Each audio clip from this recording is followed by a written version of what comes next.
Polymorphism के बारे में डिस्कस करने की कोशिश की, बट वो चीज़ें थोड़ा सा उसके बाद में करेंगे क्योंकि उसमें बहुत सारी चीज़ें अपडेटेड है जो कुछ सपोर्ट नहीं करती है। बट हम लोगों ने इनकैप्सुलेशन को पहले देखा था, अब हम लोग इनहेरिटेंस को देखेंगे, देन उसके बाद देखेंगे पॉलीमॉर्फिज्म को।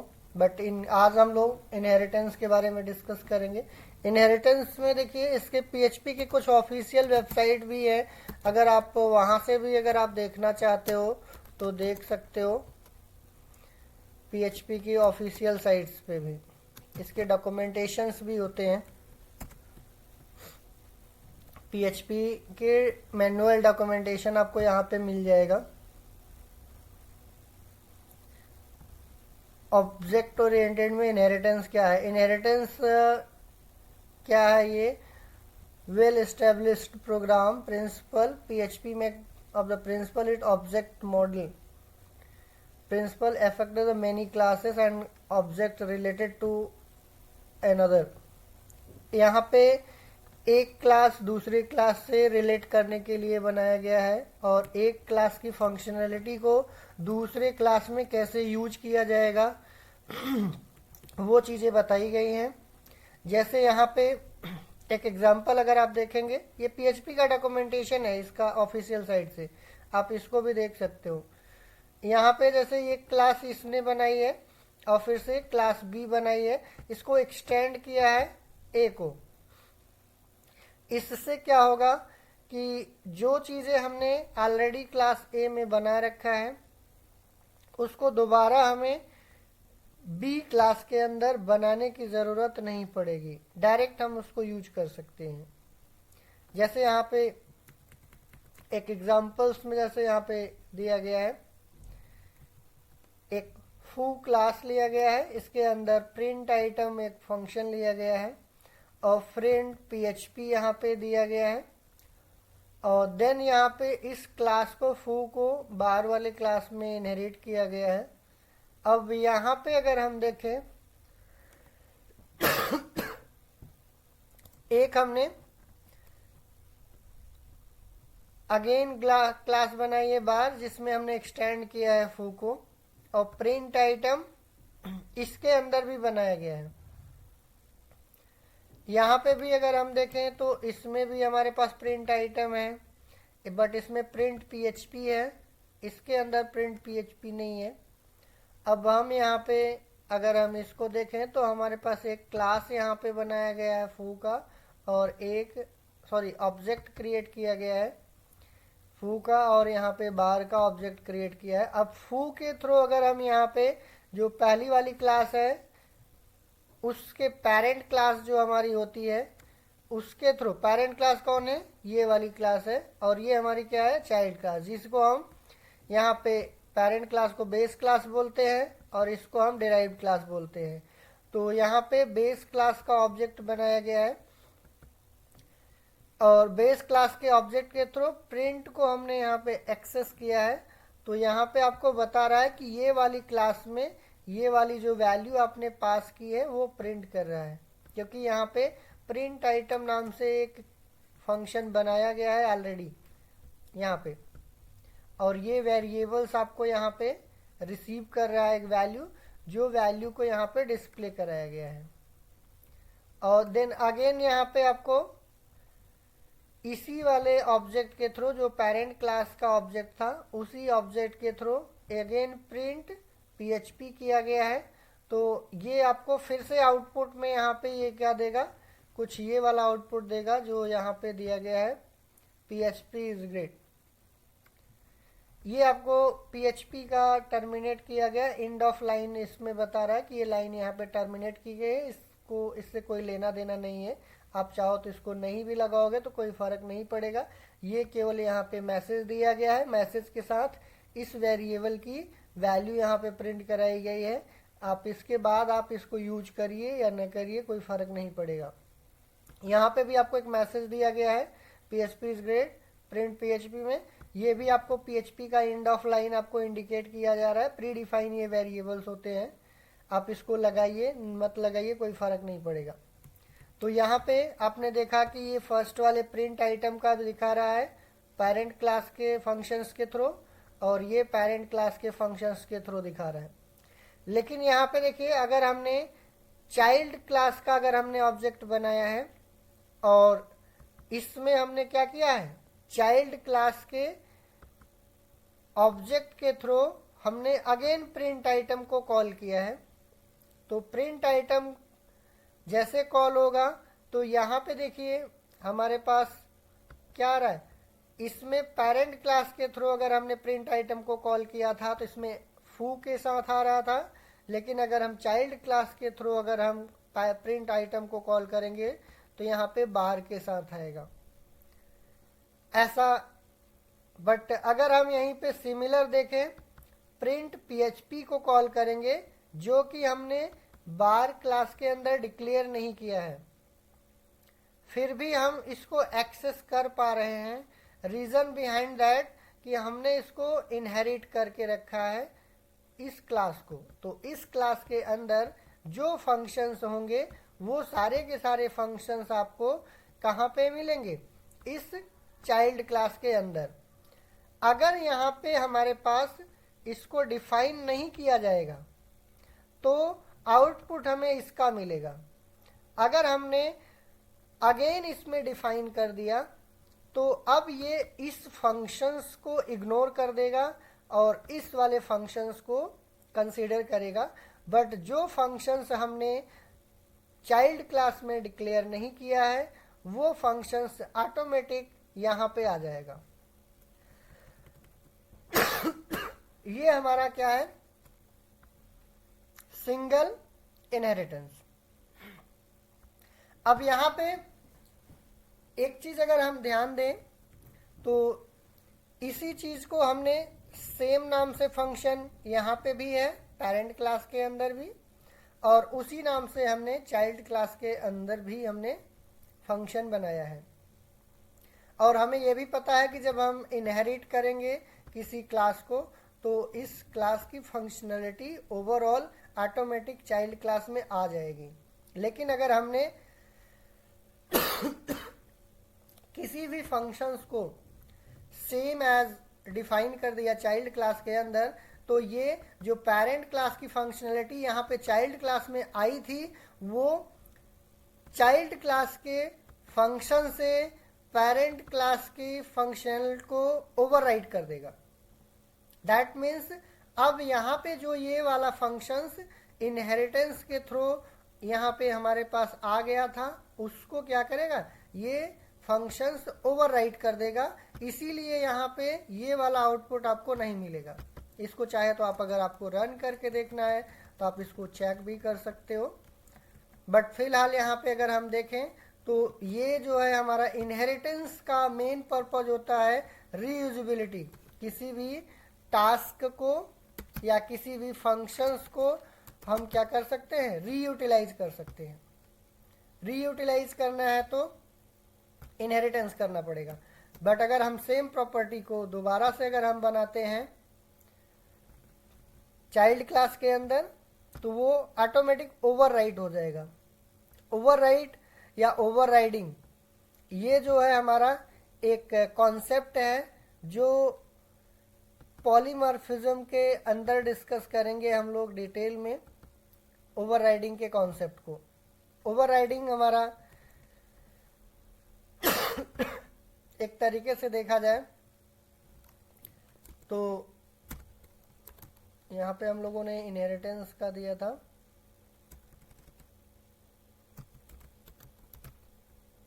इसका एक एग्जांपल देख लेते हैं। देन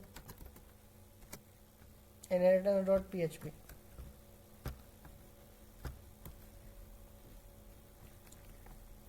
इसको रन कराना रहेगा तो रैम्प हमने ऑन नहीं किया है, ऑन कर लेते हैं। ब्राउज़र में हमें लोकल होस्ट करना रहेगा।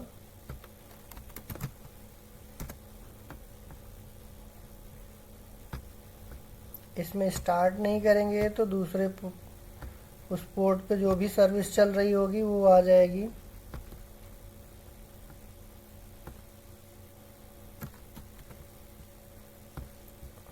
ये देखिए ओरेकल इस पे चल गया है सेम पोर्ट पे जब हमने एसक्यूएल को स्टार्ट नहीं किया था।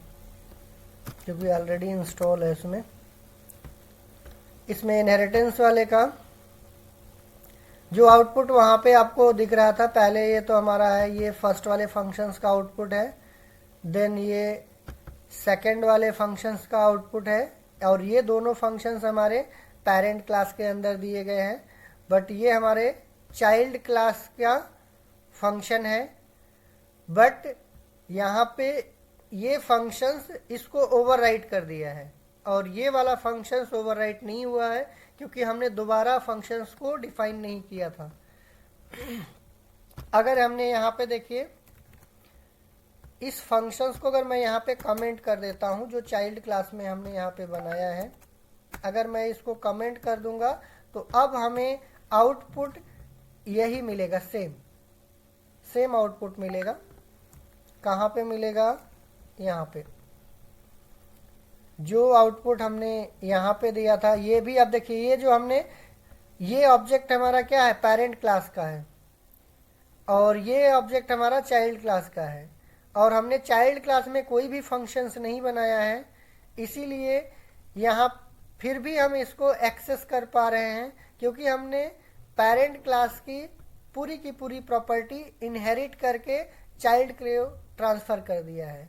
इसीलिए ये प्रिंट आइटम को भी एक्सेस कर पाएगा और प्रिंट पीएचपी को भी एक्सेस कर पाएगा। अब इसका आउटपुट यहाँ पे बार की जगह पे फू हो जाएगा। इसमें अगर हम देखें तो अगर हम इसमें ए बी सी यहाँ पे दे देंगे, फू ए बी सी हो जाएगा, और यहाँ पे फू एक्स वाई जेड अगर हम यहाँ पे दे देते हैं तो फू एक्स वाई जेड हो जाएगा। तो इसको अगर हम यहाँ से रन करेंगे तो आप रिफ्रेश करोगे, देखिए यहाँ पे फू के साथ ही आएगा क्योंकि हमने यहाँ पे पेरेंट क्लास के फंक्शंस को एक्सेस कर रहे हैं with the help of child class के ऑब्जेक्ट से। चाइल्ड क्लास में देखिए हमने कोई भी फंक्शन नहीं बनाया, लेकिन जैसे ही हम यहाँ पे फंक्शन को इंट्रोड्यूस करेंगे सेम नाम से, जो नाम हमारा पेरेंट के पास ऑलरेडी है, अगर हम उसी नाम से अगर हम दोबारा फंक्शन से इंट्रोड्यूस करेंगे तो इसी को हम यहाँ पे बोलते हैं ओवरराइडिंग। तो ये क्या करेगा? ओवरराइड कर देगा।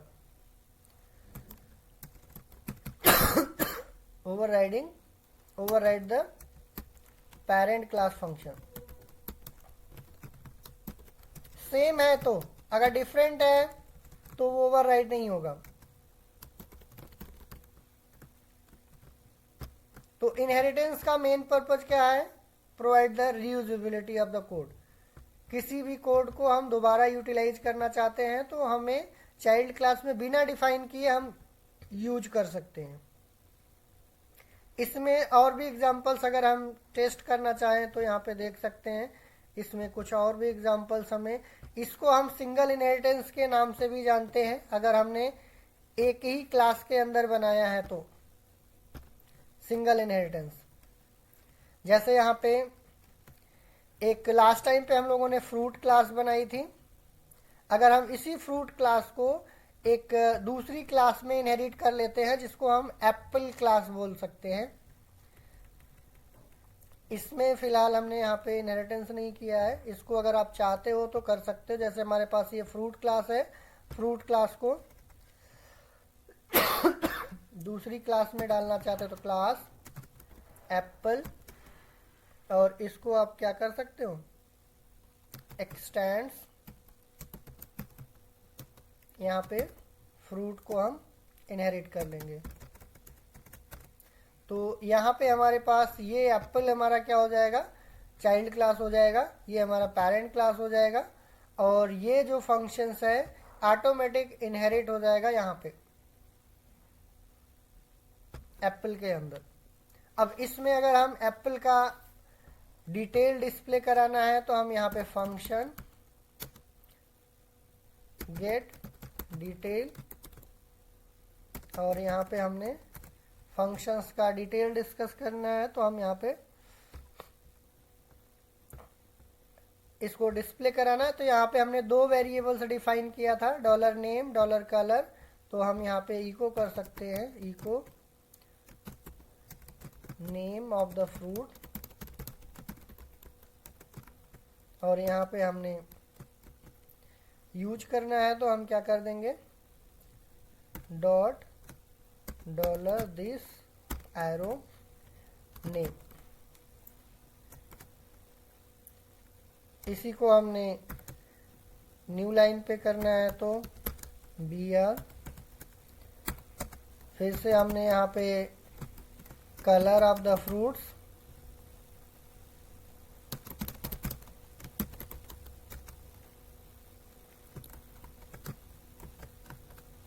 डॉलर दिस एरो, यहाँ पे कलर। हमने वहाँ पे यूज नहीं किया है, यहाँ पे कोई वेरिएबल हमने नहीं बनाया है एप्पल के अंदर, फिर भी हम क्या कर पा रहे हैं, इसको एक्सेस कर पा रहे हैं। तो यहाँ पे हम चाहे तो इसको सेट कलर भी हम दे सकते हैं, फंक्शन सेट कलर, और यहाँ पे डॉलर कलर। जैसे हमने यहाँ पे गेट किया है वैसे हम सेट यहाँ पे कर रहे हैं, और डॉलर दिस एरो कलर हमारा हो जाएगा इक्वल टू डॉलर कलर। ये हमारा कलर यहाँ से सेट कर देगा। अब हमें इसका ऑब्जेक्ट बनाना रहेगा, तो हम एप्पल का ऑब्जेक्ट बनाएंगे। तो हमारे पास इस फंक्शन को हम एक्सेस कर सकते हैं जिसमें दोनों चीज़ों को हम डिस्प्ले करा सकते हैं, फ्रूट का नेम और कलर दोनों। बट अगर हम इस फ्रूट वाले अगर हम ऑब्जेक्ट का केवल अगर हम फ्रूट वाले क्लास का अगर हम ऑब्जेक्ट बनाएंगे तो इसमें केवल और केवल हम फ्रूट का नाम डाल सकते हैं, बस कलर नहीं डाल सकते, क्योंकि यहाँ पे ना तो हमने कोई फंक्शन बनाया है, अगर बनाया नहीं है तो हम उसको डिस्प्ले नहीं करा सकते। तो यहाँ पे हम कुछ इस तरीके से कर सकते हैं। इसकी जगह पे हम यहाँ पे इस फंक्शंस को भी डायरेक्ट एक्सेस कर सकते थे। जैसे यहाँ पे हमने वेरिएबल को एक्सेस किया है तो वेरिएबल को भी एक्सेस कर सकते हो, और हम डायरेक्ट फंक्शन को भी एक्सेस कर सकते हैं। तो यहाँ पे आप चाहो तो कुछ इस तरीके से डॉलर दिस, और ये फंक्शंस का नाम अगर है हमारे पास तो हम इसको फंक्शंस के नेम के थ्रू भी कर सकते हैं। मर्जी आपकी है, आप फंक्शन के नेम के थ्रू करते हो तब पर भी ये वैल्यू रिटर्न करेगा इसी की। यहाँ पे अगर हमें वेरिएबल को एक्सेस करेंगे तब पर भी कर सकते हैं, डिपेंड ऑन यू कैसे आप करना चाहते हो। बाकी इसको मैं ऑलरेडी डिस्कस कर चुका हूं, तो मैं यहाँ से इसको हटा देता हूं। इसमें देखिए अभी हमने यहाँ पे क्या किया है, ऑब्जेक्ट बनाया है फ्रूट का। अब हम यहाँ पे अगर एप्पल का ऑब्जेक्ट बनाएंगे तो इसको चाहे तो डॉलर F1 कर देंगे तो ज़्यादा समझ में आएगा, फ्रूट 1 और dollar fruit 2, dollar fruit 2 is equal to new. और हमने यहाँ पे एप्पल का किया, एप्पल में हमने यहाँ पे बनाना दिया। यहाँ पे देखिए हमने ये जो कंस्ट्रक्टर है, ये कंस्ट्रक्टर को हमने यहाँ पे रीयूटिलाइज किया है, इसमें हमने कोई कंस्ट्रक्टर नहीं बनाया है, फिर भी ये कंस्ट्रक्टर ऑटोमेटिक क्या हो रहा है, हमें यूज करने को मिल रहा है। कहाँ पे, एप्पल के अंदर, क्योंकि हमने देखिए यहाँ पे कंस्ट्रक्टर हमने कोई बनाया नहीं है एप्पल के अंदर, बट फ्रूट के अंदर तो हमने कंस्ट्रक्टर बनाया है। तो यहाँ पे कंस्ट्रक्टर ये तो कॉल हो जाएगा, बट हमने क्या इसमें एप्पल में बनाया है, नहीं बनाया है, फिर भी कॉल हो रहा है। अब यहाँ पे हम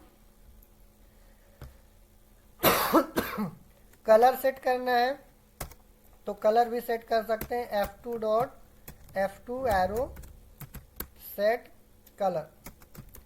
कलर में जो भी देना है हमने यहाँ से सेट कलर कर दिया, ये फंक्शन हमारा यहाँ से कॉल हो जाएगा। इसमें ऑब्जेक्ट है, ऑब्जेक्ट के थ्रू हमने क्या किया, dollar F2 arrow set colour.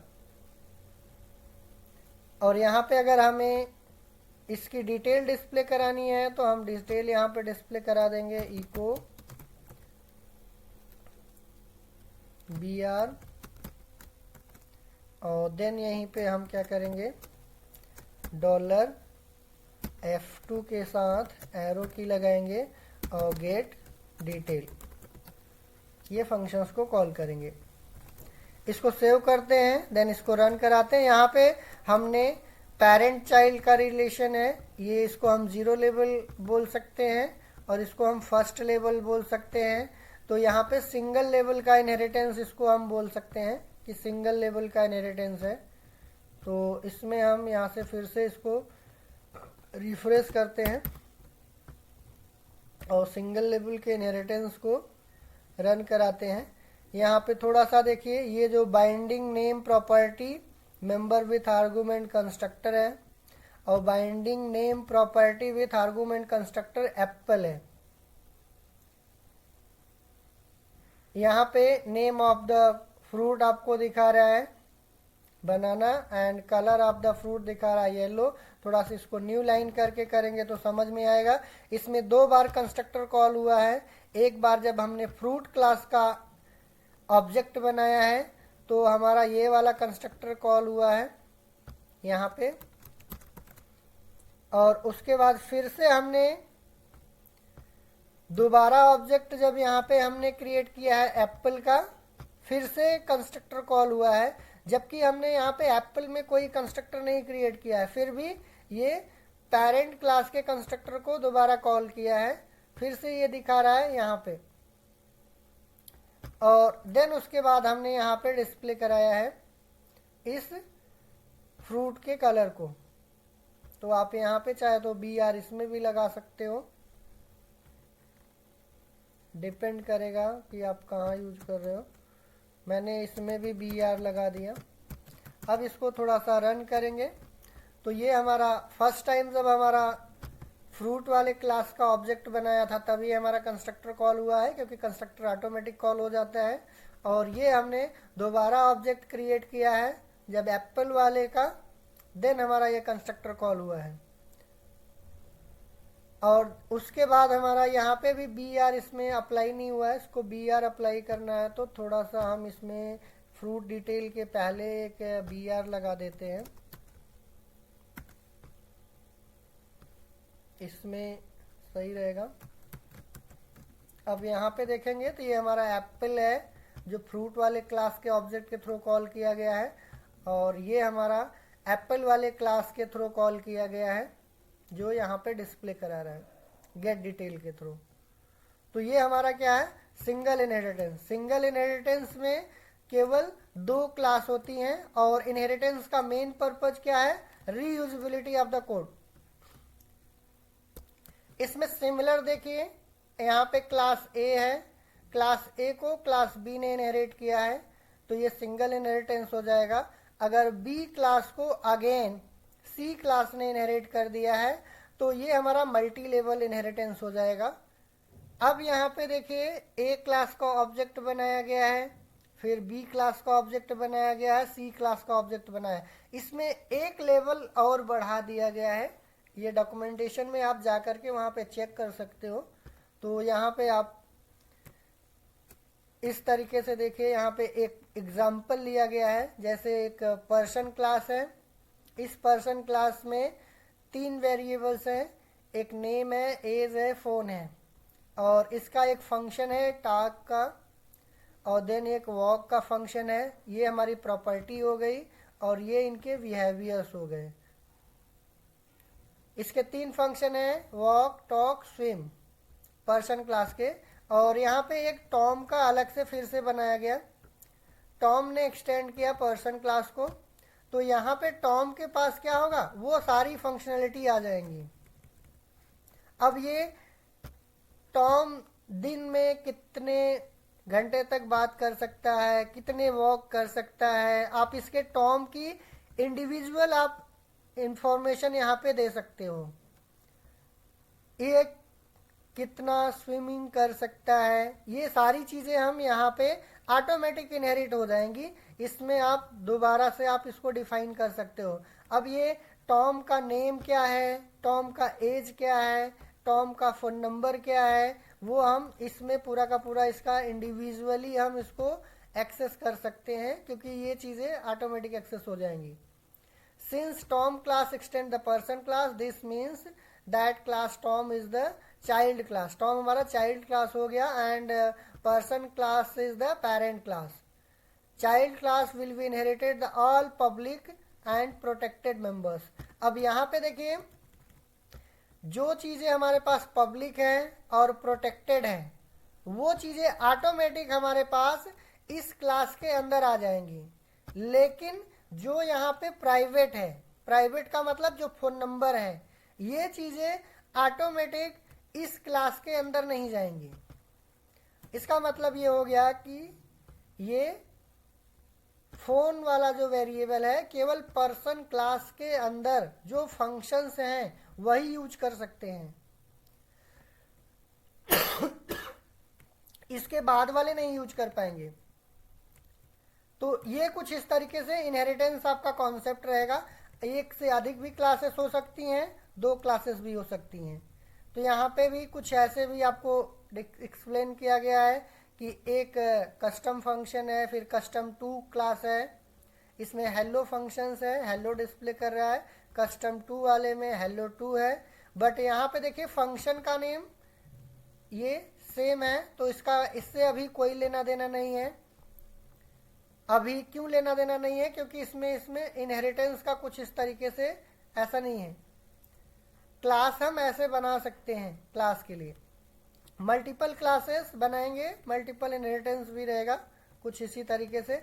Inheritance अगर हमारे पास 2 क्लास के बीच में है तो सिंगल इनहेरिटेंस, और अगर इस तरीके से अगर हमारे पास है फर्स्ट सेकंड, सेकंड थर्ड, तो ये मल्टी लेवल इनहेरिटेंस हो जाएगा.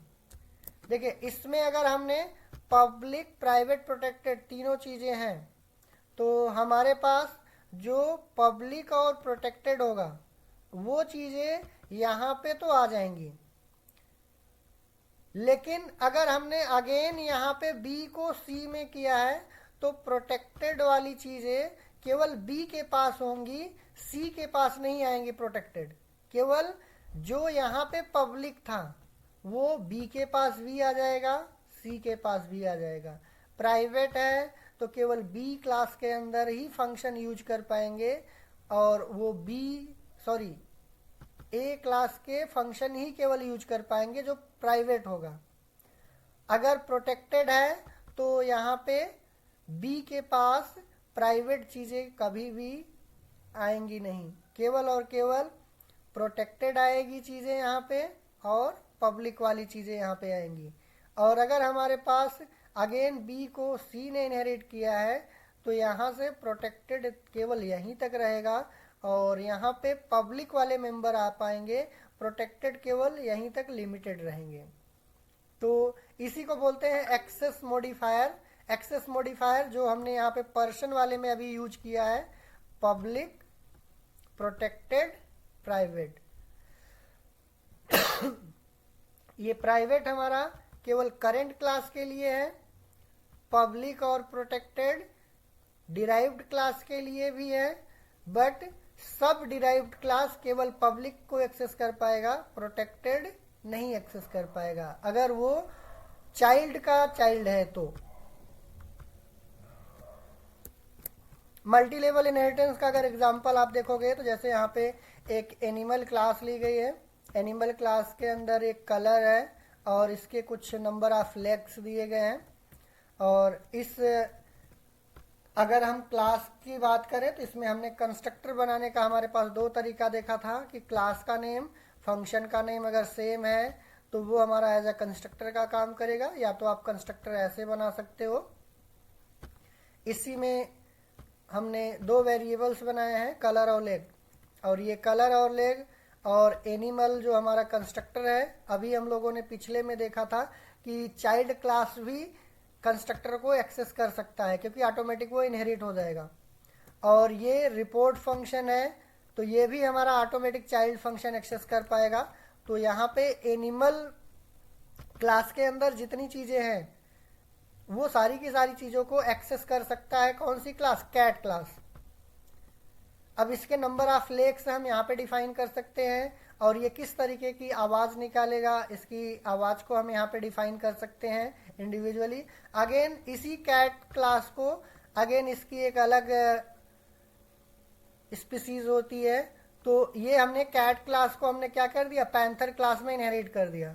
तो अब जो चीज़ें हमारे पास कैट के पास थी अब वो पैंथर के पास भी हो जाएगा। हो सकता है इसकी आवाज़ और इसका कलर चेंज हो, बट नंबर ऑफ लेग्स क्या है, जो इसके पास होगी वह नंबर ऑफ लेग्स इसके पास भी रहेगा। तो यहाँ पे पैंथर क्लास के पास भी क्या हो जाएगा, कलर डिफरेंट है बट नंबर ऑफ लेग्स भी ऑटोमेटिक पैंथर के पास आ जाएगा। अब पैंथर किस तरीके का काम करेगा, क्या बोलेगा क्या नहीं, बट इसकी आवाज़ अलग होगी। तो यहाँ पे हमारे पास क्या है, मेक नॉइस एक फंक्शन है। ये फंक्शन हमारा ऑटोमेटिक पैंथर क्लास के पास तो आ तो जाएगा बट ये ऑटोमेटिक ओवरराइट हो जाएगा, ओवरराइट हो जाएगा। तो ये म्याऊ की जगह पे ये वाली आवाज़ आएगी। ऐसे ही यहाँ पे फिर से इसको आप मैनेज कर सकते हो। स्नैक क्लास है तो स्नैक क्लास में हमने एनिमल को इनहेरिट किया है, इसको भी हम लोग डिटेल में डिस्कस करेंगे एक बार फिर से इसको इनहेरिटेंस में। इसी तरीके से हम इनहेरिटेंस को इम्प्लीमेंट कर सकते हैं कहीं पर भी।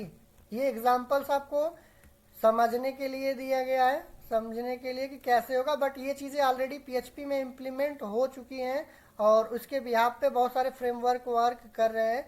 तो वो फ्रेमवर्क को समझेंगे वहाँ पे कि ये कैसे काम करता है। तब तक के लिए ये चीज़ें आप लोग एक बार रिवाइज करके देख लीजिए इनहेरिटेंस किस तरीके से वर्क करता है। बाकी को कंटिन्यू इसी सेम एग्जांपल को हम कंटिन्यू नेक्स्ट एक्सरसाइज में करके देखेंगे कि किस तरीके से काम करेगा, क्योंकि ये सारी चीज़ें इम्प्लीमेंट हो रखी हैं पीएचपी के फ्रेमवर्क्स में। अगर हम ऊप्स के कॉन्सेप्ट के यहाँ पे कोई भी फ्रेमवर्क्स हम यूज करेंगे तो वो सारी चीज़ें इनका इम्प्लीमेंटेशन हो रखा है। अगर हमें यहाँ पे समझ में आ रहा है कि कैसे इनहेरिटेंस काम कर रहा है, कैसे हमें फंक्शंस ऑटोमेटिक दूसरी क्लास में मिल जा रही हैं, तो ये चीज़ें हम वहाँ पे भी आसानी से समझ पाएंगे। वो चाहे लारावेल हो, चाहे सीआई फ्रेमवर्क्स हो, या फिर पीएचपी यूनिट का फ्रेमवर्क्स हो टेस्टिंग के लिए। तो इसको हम यहाँ पे इसीलिए समझ रहे हैं जिससे कि हमें वो फ्रेमवर्क आसानी से समझ में आ सके कि कैसे वर्क कर रहे हैं वो। तो आज के लिए बस इतना ही, बाकी नेक्स्ट सेशन में कंटिन्यू करेंगे।